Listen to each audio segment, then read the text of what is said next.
You're listening to the Vint Wine Podcast, where you'll hear interviews and stories from around the wine world. From writers and critics to winemakers and sommeliers, we'll explore the people and businesses who are instrumental in shaping wine culture. Enjoy the show. Hello, and welcome back to another episode of 5 Questions. In these quick conversations, we highlight the world-class writers, winemakers, and sommeliers featured on our full-length episodes in a quick 5-question format. We hope you learn a little bit more about the wine world and the people and companies that make it run. Enjoy.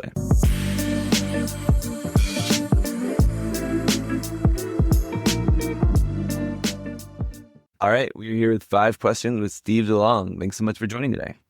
You, Billy? Great to be here. We'll dive right in. Question 1, what is your role in the wine industry? So I'm a cartographer, a wine cartographer, which is probably not too many of them in the world that I know of, and make maps and do other things like wine notebooks. And their first product was the Wine Grape Variety Table, which still needs to be updated, but it's there. Well, it's very thorough, covers well over 100 varieties. Question number 2, what are you currently most excited about drinking? Is it a new favorite, a new discovery, an old favorite, anything piquing your interest at the moment? Well, I was going through a Cinsault phase because I think Cinsault is interesting as a grape variety, especially in Chile and South America, and it's underrated as the blending grape in Côte d'Or. So because everyone says, oh, it's always Grenache, Syrah, and Mourvèdre, and it's actually Grenache, Syrah, and Cinsault, and not as much Mourvèdre, and it's an incredible grape variety. So that was. Now, it's funny, I'm trying to think of a single example of the wine, but I think that's what I've been into. We actually had Mark Hochar on from Chateau Moussard recently, and he was raving about the powers of Cinsault. You're in good company there. Question 3, what are 1 to 2 underrated regions in the wine world right now? Is there anywhere you come across in your map making that you feel needs a little bit more shine? It's funny because I was just talking to some people, and like there is the region I visited a while ago, Franciacorta in Italy, because it's made in exactly the same way as Champagne with the same grapes, and most of the producers are pretty small, so the quality is pretty high, and the value is incredible. The basic champagnes from the Grand Marques are pretty expensive for what they are. They're kind of a bulk wine. And then once you go beyond that, where you get to the growers, they're incredible. But pound for pound, dollar for dollar, it's very, very hard to beat Franciacorta right now, I think. I also think it's extremely underrated. Great suggestion. Question 4, what is one current wine trend that you disagree with or don't like?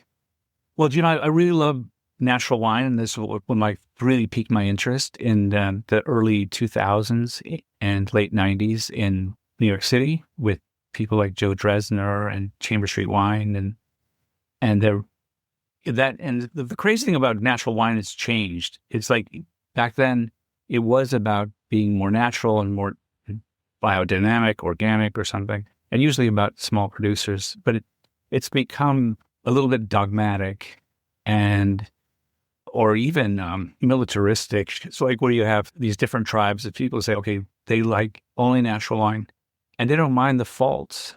And so you have this whole sort of litany of faults in lots of these natural wines, and that's okay. But the problem with it is like you get this sort of oxidized, high VA, volatile acidity wine, which has a certain flavor, and that sort of that character, those two characteristics override the rest of the wine. It's almost like over-oaked Chardonnay. So it's like the oak just takes it over, and they have this samey.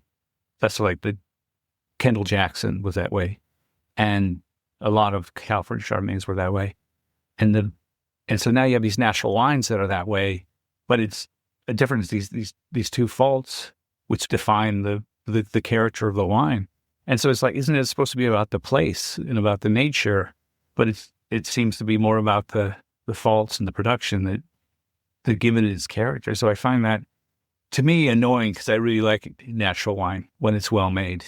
And there are still a ton of incredible natural winemakers. My wife and I drink a lot of natural wine, and I'm questioning whether she likes the wine or she just really likes like vinegar, because like a lot of her favorite wines are really high VA, and she's has an amazing nose. Yeah, it is. It is funny that way, because that's like what people were moving away from. Like, it was like, wow, it's almost impossible to find a wine with a fault in like 2008. And then all of a sudden, the natural wine community starts to go embracing wine faults. And you're like, I know what? Why? Moving on to the last question here. Question 5.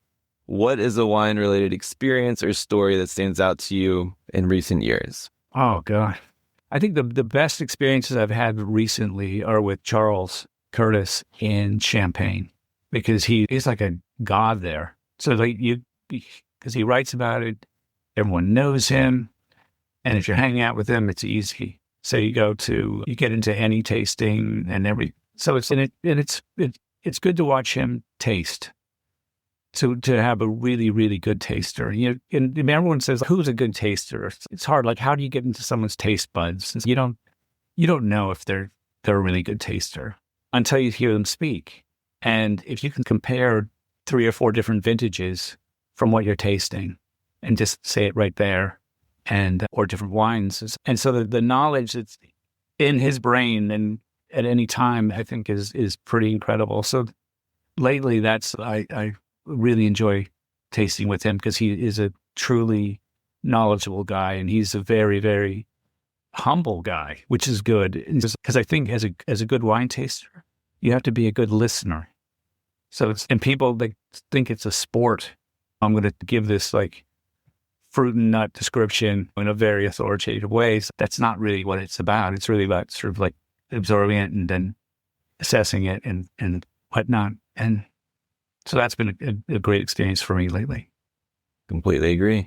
Yeah. And for our listeners who want to learn more about Charles, you can check out our recent episodes with Charles from a little while back. Well, thank you so much, Steve. This has been 5 Questions with Steve DeLong.